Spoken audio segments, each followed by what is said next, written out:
Hey guys, welcome back to Trendy Gadget. Today we'll talk about why iPhone is getting busted for the updates. Let's head into it. A Reddit post. People who owned an iPhone 6, 6s, and 6s Plus devices complained earlier this year that they were spontaneously shutting down, even though they had sufficient battery. This was usually happening during the peak current demands, when you'd be doing something on your phone that required a burst of power, like in the middle of a game or downloading an app. Those users had to plug in and recharge their phones in order to get them back online. Apple acknowledged the bug and introduced a fix and an update to its operating system software, iOS 10.2.1, which the company said would largely remedy the issue. Phones no longer shut down, but according to users, they did slow down. Then last week, a Reddit post blew up that suggested the iPhone battery might be to blame for the slowness problems. John Poole, founder of Primate Labs and Geekbench developer, seized on this hypothesis and pulled together and compared data from the performance testing Geekbench had done on users' iPhone 6s and 7 devices. He analyzed all that data from a sample set of approximately 100,000 phones and said he had tens of thousands of results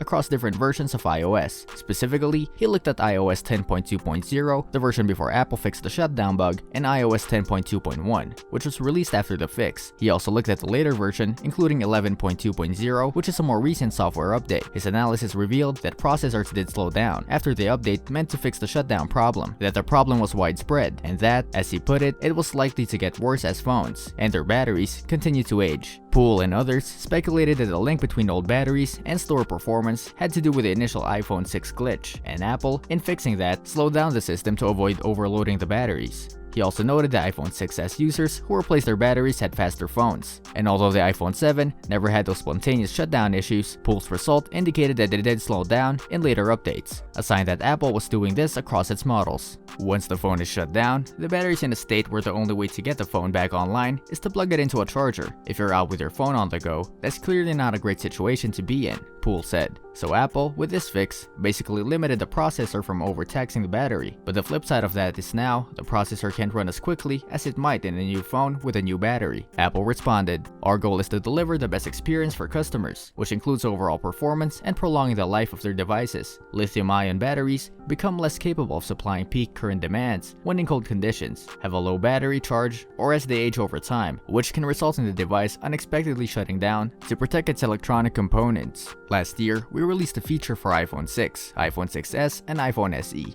to smooth out the instantaneous peaks only when needed to prevent the device from unexpectedly shutting down during these conditions. We've now extended the feature to iPhone 7 with iOS 11.2 and plan to add support for other products in the future. So Apple basically confirmed Poole's results and Redditors' theories. With this large of a sample size, I'm confident the numbers we have produced are accurate, and also the fact that Apple is verified, Poole said. "It gives me a warm, fuzzy feeling that we didn't screw up our analysis." Case closed. To many, Apple's admission seemed like proof of the company's grand conspiracy to force people to keep buying new phones. But Apple's explanation and Poole suggest the opposite. A slower phone is better than a glitchy one that suddenly shuts down. It's more likely that people would end up replacing a phone that constantly shuts down than a phone that's a little slow. Poole said the battery explanation is legitimate. Lithium-ion batteries age over time. That wear and tear makes them less capable of meeting the power and processing demands in the same way as a youthful iPhone. This is also intensified with the iPhone, which has a particularly speedy processor, which puts even more stress on the batteries. I have a feeling this is a weird confluence of Apple's desire to have a very thin, very sleek phones, coupled with also having the fastest processors in the industry, Poole explained. The fact that Apple is using these very fast, very high-end processors that they design, whereas Android phones might use slower processors, these fast processors are putting a greater demand on the battery, he added. I think that's why it's a problem that's particularly unique to the iPhone. Yet Apple has not been forthcoming about slower speeds until this week, and as CNN points out, the company doesn't regularly notify you if your iPhone 6 battery is in poor health. The company did alert some iPhone users and replace batteries for certain iPhone 6 users whose shutdown issues couldn't be fixed by the software update. Apple also announced a fix to the shutdown glitch early in 2017,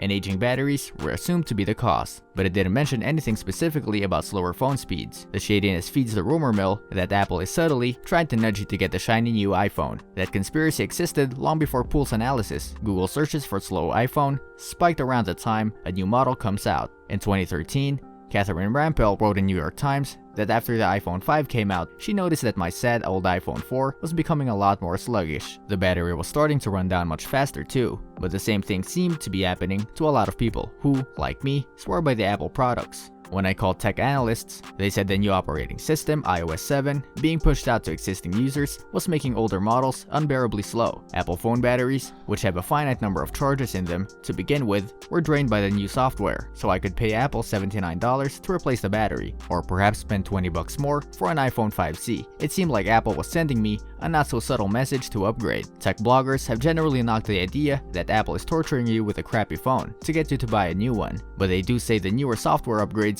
can mess with the older phones because the newer software is designed for, well, the newest model, the one with the fastest processor and the freshest battery. Usually, Apple figures this out and releases updates to fix as many glitches as possible, but it can't remedy everything, and in the case of the iPhone 6 shutdowns, it had to find workarounds. The counterpoint.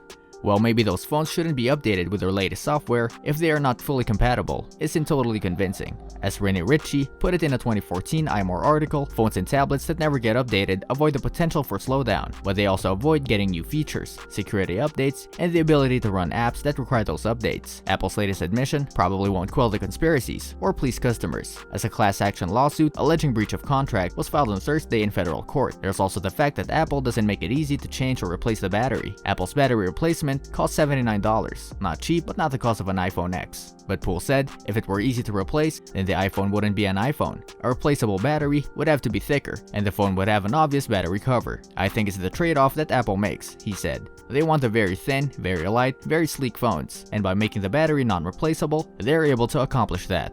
This brings us to the end of our video. I hope you enjoyed it. Hit like if you did, and don't forget to subscribe to our channel so that you don't miss any of our videos in the future. Also, watch the 2 videos that are on your screen because I'm sure you'll love them. With that, I'll see you in the next video.